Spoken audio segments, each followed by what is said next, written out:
அப்பா பல்கலை சமுதாய வானொலி நேயர்கள் அனைவருக்கும் வணக்கங்கள். இன்றைய ஆலோசனை நேரம் பகுதியில் கன்னியாகுமரி ஆயுர்வேத மருத்துவக் கல்லூரியிலிருந்து பயிற்சி மருத்துவர் டி. சுபா அவர்கள் இணைகிறார். இவர் காரைக்குடி அருகிலுள்ள இலுப்பக்குடியைச் சேர்ந்தவர் என்பது குறிப்பிடத்தக்கது. வாங்க நேயர்களே, ஆலோசனை நேரம் பகுதியில மருத்துவர் சுபா அவர்கள் பகிரும் கருத்துக்களை நம்ம கேட்கலாம்.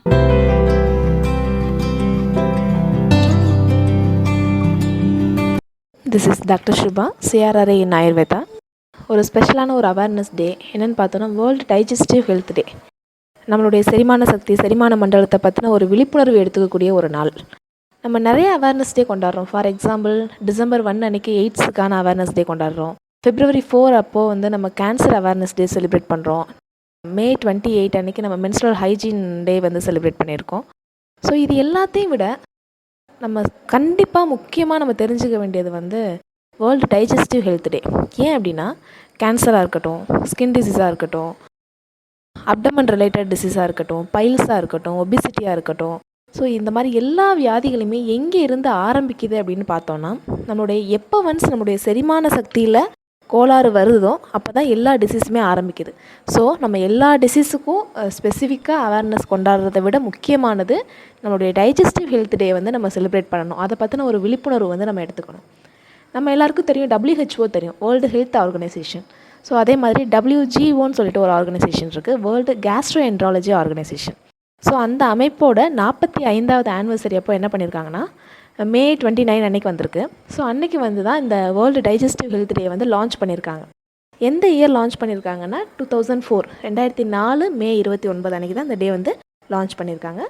ஸோ இன்றைக்கி அந்த டேயோட சார்பாக நம்ம என்ன பண்ண போகிறோன்னா, நம்ம டைஜஸ்டிவ் ஃபயர், அதாவது நம்மளுடைய செரிமான சக்தியை பற்றி ஒரு குறிப்பு அல்லது அதில் வரக்கூடிய கோளாறுகள், நம்மளுடைய செரிமான மண்டலத்தினுடைய அமைப்பு, ஸோ இது எல்லாத்தையும் நம்ம கொஞ்சம் டீட்டெயிலாக பார்க்க போகிறோம்.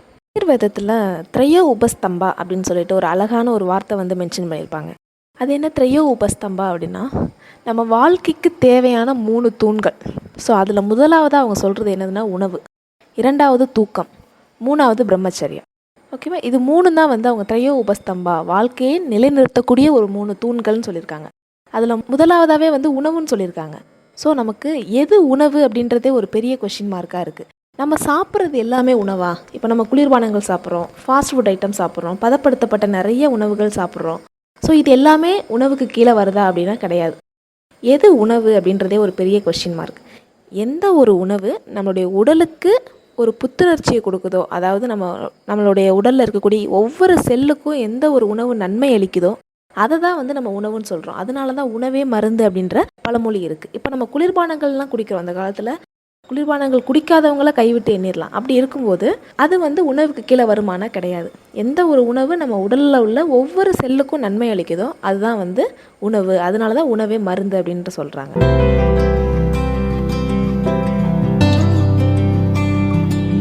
நம்ம முக்கியமாக தெரிஞ்சுக்க வேண்டியது என்னென்னா, செரிமான மண்டலம்னா என்ன?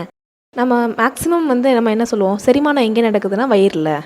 ஸோ ஸ்டொமக்கில் அந்த ஒரு ஆக்ஷன் நடக்குது அப்படின்னு சொல்லுவோம். பட் அப்படி கிடையாது. செரிமான மண்டலம் அப்படின்றது வாயிலிருந்து ஆரம்பித்து மலவாய் வரைக்கும் இருக்கக்கூடிய அமைப்பு. வாயிலிருந்து முதலாவது நம்ம உணவு வாயிலிருந்து ஸ்டார்ட் பண்ணுறோம், 2வது உணவுக்குழல், 3வது இரைப்பை, அதுக்கப்புறம் கல்லீரல், கணையம், சிறுங்குடல், பெருங்குடல், மலவாய். ஸோ இந்த மாதிரி ஒரு நிறைய உறுப்புகள் சம்மந்தப்பட்ட ஒரு அமைப்பு தான் செரிமான மண்டலம் அப்படின்னு சொல்கிறோம். இப்போ நம்ம உணவு சாப்பிட்றோம் அப்படின்னா ஃபஸ்ட்டு நம்ம வாயில் போட்டு மென்று சாப்பிட்ணுன்னு சொல்லுவாங்க. அப்போ என்ன ஆகுதுன்னா உமிழ்நீர் சுரக்கப்படுது. அந்த உமிழ்நீரில் இருக்கக்கூடிய அமைலேஸ் லிப்பேஸ் அப்படின்ற நொதிகள் நம்ம உணவில் ஆக்ட் ஆகுது. அதுக்கப்புறம் உணவுக்குழல் வழியாக பாஸ் ஆகி அதுக்கப்புறம் வயிறு அப்படின்ற ஒரு அமைப்புக்கு போகும்போது அங்கே HCl ஆசிட் இருக்குது. அது போக பெப்சின் அப்படின்ற நிறைய என்சைம்ஸ் இருக்குது. ஸோ இந்த என்சைம் அண்ட் ஆசிட்ஸ் என்ன ஆகுதுன்னா நம்ம உணவில் ஆக்ட் ஆகுது. ஸோ இப்படி ஒவ்வொரு இடத்த கிராஸ் பண்ணும்போதும் அந்த இடத்துல நொதிகள் அந்த உணவுப் பொருள் மீது ஆக்ட் ஆகி அதுக்கப்புறம் அந்த இடத்துல அப்சார்ப்ஷன் நடக்குது. ஸோ லாஸ்ட்டில் பெருங்குடல், மலவாய் பகுதியில் வரும்போது என்ன ஆகுது அப்படின்னா, மேக்ஸிமம் நம்ம உணவில் இருக்கக்கூடிய சத்துக்கள் எல்லாமே நம்ம உடலால் ஈர்க்கப்பட்டு ரத்தம் வழியாக உடலில் உள்ள எல்லா திசுக்கள் செல்களுக்கும் சென்றடையுது. லாஸ்ட்டாக என்ன ஆகுதுன்னா மலவாய் வழியாக கழிவுகள் வெளியேற்றப்படுது. ஸோ நம்ம உணவு செரிமான பிரச்சனைங்கிறது வயிறு சம்மந்தப்பட்டது மட்டும் கிடையாது. வாயிலிருந்து ஆரம்பித்து மலவாய் சம்மந்தப்பட்ட எல்லா சிம்டம்ஸ் எல்லா அறிகுறிகளுமே வந்து செரிமான மண்டலத்தில் வரக்கூடிய பிரச்சனையால வரக்கூடிய அறிகுறிகள். ஸோ அதை பற்றின அவேர்னஸ் இன்றைக்காவது நம்ம தெரிஞ்சுக்கணும்.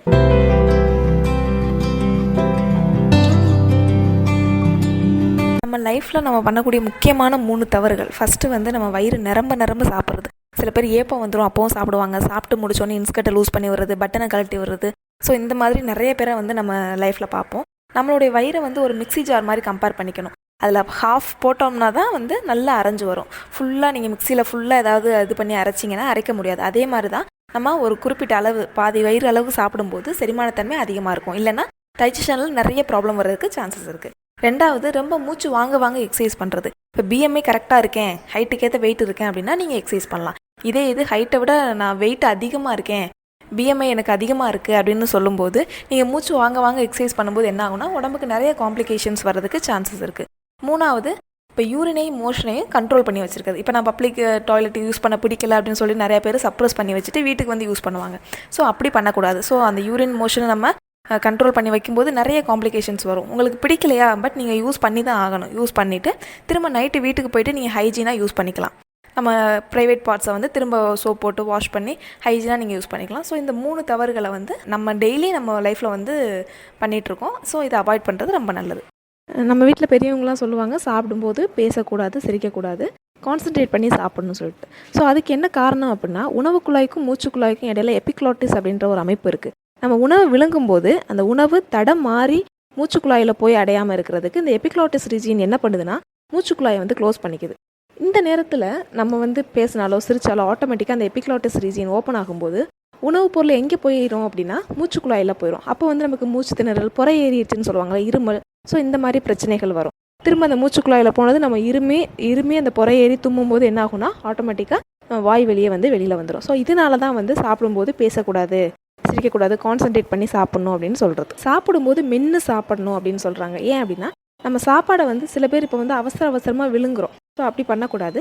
சாப்பிடும்போது மென்று சாப்பிட்றதன் மூலமாக நம்ம உமிழ்நீர் சுரக்குது இல்லையா, அந்த உமிழ்நீரில் வந்து அமைலேஸ் லிப்பேஸ் அப்படின்ற நொதிகள் என்சைம்ஸ் வந்து இருக்குது. அந்த என்சைம்ஸ் வந்து நம்ம சாப்பிடக்கூடிய சாப்பாடை பிரேக் டவுன் பண்ணுறதுக்கு ரொம்ப ஹெல்ப் பண்ணுது. நம்ம இந்த மாதிரி மென்று சாப்பிடாமல் டேரெக்டாக விழுங்குறதுனால நம்ம வந்து அதிகப்படியான வேலையை வந்து ஸ்டொமக்குக்கு மட்டுமே கொடுத்துட்றோம், வயிறுக்கு மட்டுமே கொடுத்துட்றோம். ஸோ அது வந்து ஒரு மிஷின் மாதிரி தான் நம்ம இமேஜின் பண்ணிக்கணும். அதாவது நம்ம வாயில் பண்ணக்கூடிய வேலையை பண்ணி நம்ம ஸ்டொமக்கு அனுப்பணும் அப்படின்னா நமக்கு டைஜஷன் நார்மலாக இருக்கும். இதே இது நம்ம வாயில் விழுங்கி அனுப்பும்போது ஸ்டொமக்கு அதிகப்படியான வேலைகள் பளு வந்து அதிகமாக இருக்கும். ஸோ அந்த நேரத்தில் என்ன ஆகும்னா நமக்கு இன்டைஜஷன் வர்றதுக்கு காரணம் அதிகமாக இருக்கும்.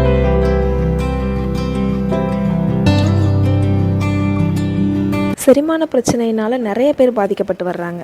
எல்லாருக்கும் எந்த மாதிரியான அறிகுறிகள் இருக்குன்னா நெஞ்சு எரிச்சல், புளிச்ச ஏப்பம், வயிறு உப்பி போயிருக்கிறது, வயிற்று வலி, அதாவது மோஷன் வந்து 2 நாளைக்கு ஒரு தடவை 3 நாளைக்கு ஒரு தடவை பாஸ் பண்ணுறக்கூடிய பேஷண்ட்ஸ்லாம் நம்ம நிறைய பேர் பார்க்குறோம். அதே மாதிரி என்ன சாப்பிட்டாலும் உடனே வந்து லூஸ் மோஷன் ஆகுது. அதாவது சாப்பிட்ட உடனே வந்து சில பேருக்கு பாத்ரூம் போகணும், அந்த மாதிரி ஒரு ஃபீல் ஆகுது. ஸோ இந்த மாதிரி இது எல்லாமே வந்து செரிமான பிரச்சனையில் கீழே வரக்கூடிய அறிகுறிகள் தான். உங்களுக்கு செரிமான பிரச்சனை எப்போவாது தான் வருது அப்படின்னா நீங்கள் கண்டிப்பாக தாராளமாக ஹோம் ரெமடி வந்து யூஸ் பண்ணிக்கலாம். இதே எனக்கு அடிக்கடி செரிமான பிரச்சனை வருது, நான் என்ன ஹோம் ரெமடி எடுத்தாலும் சரியாக மாட்டேங்கன்னா நீங்கள் கண்டிப்பாக மருத்துவரோட ஆலோசனை பெறுறது ரொம்ப முக்கியமான விஷயம். சில பேர் என்ன பண்ணுவாங்கன்னா, இந்த ஹோம் ரெமடி கேட்கலையா அடுத்த ஹோம் ரெமடி. ஸோ பார்க்குறவங்க கிட்டலாம் அந்த கம்ப்ளைண்ட்டை சொல்லி ஹோம் ரெமடி கேட்டு அதெல்லாம் ஃபாலோ பண்ணிகிட்டே இருப்பாங்க. ஸோ அப்படி பண்ணுறதை அவாய்ட் பண்ணிவிட்டு நீங்கள் ஒரு 2 to 3 டைம்ஸ் நீங்கள் ஹோம் ரெமடி எடுத்து அது சரியாகலைன்னா நீங்கள் கண்டிப்பாக மருத்துவரோட ஆலோசனை பெறணும்.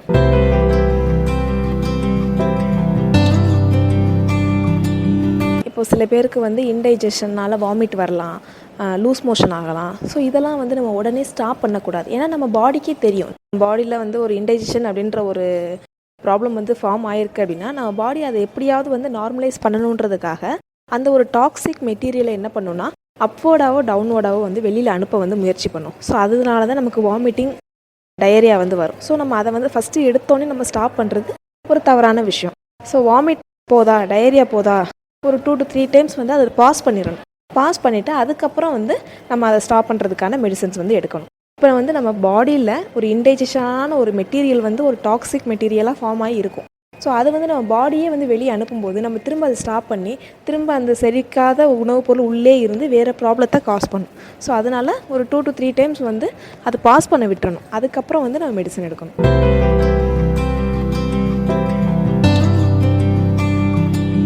வந்து ஹோம் ரெமெடிஸ் ஃபாலோ பண்ணலாம். ஹோம் ரெமெடிஸ் ஃபாலோ பண்ணுறதுல தப்பே கிடையாது. ஆனால் ஹோம் ரெமெடிஸ் மட்டும் ஃபாலோ பண்ணி அந்த டிசீஸை பற்றின ஒரு அவேர்னஸ் இல்லாமல் நம்ம அந்த டிசீஸை வந்து சிவியராக விட்டுறக்கூடாது. ப்ராப்பராக வந்து நம்ம மெடிக்கேஷன்ஸுக்கு போகணும். நம்ம வீட்டிலே வந்து சின்ன சின்ன ஹோம் ரெமெடிஸ் வந்து ஃபாலோ பண்ணலாம். இப்போ எனக்கு மோஷன் ஒழுங்காக போகலையா, பனானா எடுத்துக்கலாம், ஹாட் வாட்டர் குடிக்கலாம், கடுக்காய் பொடி வந்து எடுத்துக்கலாம். கடுக்காய் வந்து நல்ல ஒரு கான்ஸ்டிபேஷனை ரிலீவ் பண்ணக்கூடிய ஒரு ப்ராப்பர்ட்டி இருக்குது. கடுக்காய் பொடி எடுத்துக்கலாம். நிறைய பழங்கள், நார்ச்சத்து உள்ள காய்கறிகள் சாப்பிடணும், கீரை வகைகள் சாப்பிடணும். இதே இது லூஸ் மோஷன் ஆகுதா, மோர் குடிக்கணும். லூஸ் மோஷன் ஆகும்போதே பாடியில் உள்ள வாட்டர் கண்டென்ட் குறைய ஆரம்பிக்கும். அதனால் நிறைய தண்ணி குடிக்கணும். மாதுளம்பழ சாறு வந்து எடுத்துக்கலாம், ரொம்ப நல்லது. அதே இது மாதுளம்பழ தோல் இருக்குல்ல, நாட்டு மாதுளையோட தோலை வந்து நம்ம உலர்த்தி காய வச்சு அதை கஷாயம் போட்டு கூட குடிக்கலாம், ரொம்ப நல்லது. நிறைய பேர் வந்து பைல்ஸ்னால பாதிக்கப்பட்டு வர்றாங்க. அவங்களே வந்து லைஃப் ஸ்டைலில் வந்து மோர் அதிகமாக எடுத்துக்கிறது, உலர் திராட்சை, அதுவும் விதை உள்ள உலர் திராட்சை சாப்பிட்றது ரொம்ப நல்லது. நைட்டு ஊற வச்சு திரும்ப அதை காலையில் அந்த தண்ணியோடு சேர்த்து சாப்பிட்ணும். அதே மாதிரி மோர் வந்து ரொம்ப முக்கியமான ஒன்று. அதாவது 11 மணிக்கு ஒரு 2-3 மணிக்கு வந்து ஒரு நாளைக்கு 2 கிளாஸ் வந்து மோர் எடுக்கிறது ரொம்ப நல்லது பைல்ஸ் இருக்கிறவங்க. நெஞ்சு எரிச்சல் இருக்கா, புதினா இலையை கசக்கிட்டு ஒரு டீ மாதிரி ப்ரிப்பேர் பண்ணி குடிக்கலாம். நெஞ்சு எரிச்சல், அந்த பிடிச்ச ஏப்பம், அது எல்லாமே சரியாகும். வாயு தொல்லை இருக்கா, பெருங்காயம் எடுத்துக்கிறது, அடுத்து பூண்டு எடுக்கிறது, ஹாட் வாட்டர் குடிக்கிறது, இது எல்லாமே வந்து நார்மலாக நம்ம ஹோம் ரெமெடியில் ஃபாலோ பண்ணணும்.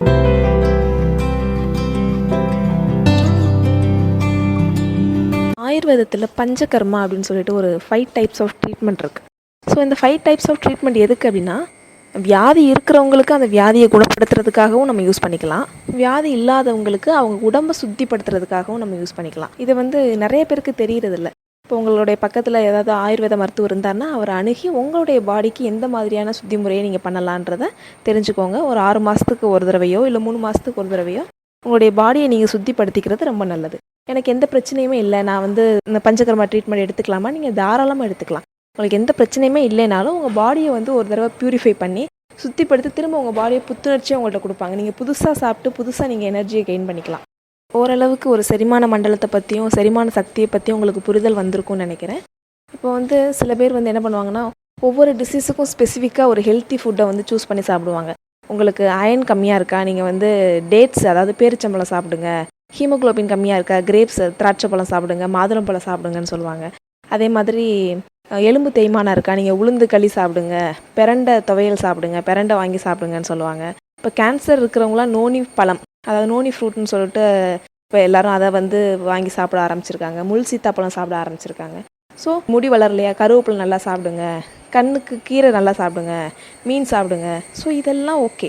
ஒவ்வொரு டிசீஸுக்கும் ஸ்பெசிஃபிக்கான ஹெல்த்தியான உணவை தேடி சாப்பிட்றது ரொம்ப நல்ல விஷயம்.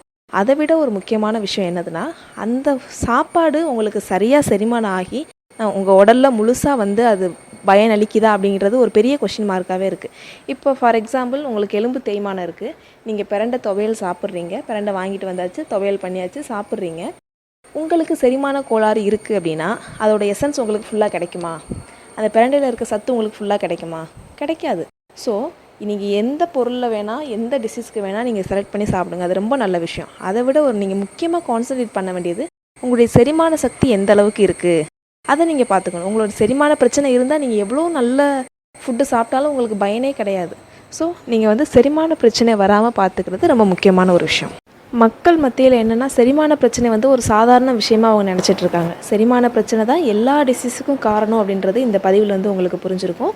ஸோ இன்னையில இருந்தாவது உங்களுடைய செரிமான மண்டலம், செரிமான சக்தியில் என்ன பிரச்சனை வருது அதை பற்றின ஒரு விழிப்புணர்வு உங்களுக்கு புரிஞ்சிருக்கும். நீங்களும் பயன்பெறுங்க, உங்களை சுற்றி இருக்கிறவங்களுக்கும் ஷேர் பண்ணுங்கள்.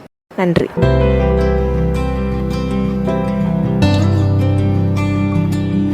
நம்ம எல்லாரும் தொடர்ந்து இணைந்திருப்பது அழகப்பா பல்கலை சமுதாய வானொலி. இது காரைக்குடியின் முதல் வானொலி. இன்னைக்கு நம்ம வானொலியில கன்னியாகுமரியில் உள்ள மரியா ஆயுர்வேத மருத்துவ கல்லூரியிலிருந்து பயிற்சி மருத்துவர் சுபா அவர்கள் பகிர்ந்த கருத்துக்களை கேட்டு ரசிச்சோம். இந்த கருத்துக்கள் மக்களாகிய அனைவருக்குமே மிகவும் பயனுள்ளதாக அமைந்திருக்கும். இந்த நிகழ்ச்சி பற்றிய கருத்துக்கள், பின்னூட்டங்கள் நம்ம அழகப்பா பல்கலை சமுதாய வானொலியின் மின்னஞ்சல் முகவரிக்கு நீங்க தாராளமா அனுப்பலாம். மின்னஞ்சல் முகவரி com.radio@alagappa.university.ac.in. இந்த நிகழ்ச்சியை நம்ம கூட பகிர்ந்து கொண்ட மருத்துவர் சுபா அவர்களுக்கும் நம்ம அழகப்பா பல்கலை சமுதாய வானொலியின் நன்றிகள். இந்த நிகழ்ச்சியை நம்ம அழகப்பா பல்கலை சமுதாய வானொலி மற்றும் அழகப்பா பல்கலைக்கழகத்தின் இன்டர்நெட் ரேடியோ, ஸ்பாட்டிஃபை, கூகுள் பாட்காஸ்ட்லயுமே நீங்க கேட்கலாம். நன்றி நேயர்களே.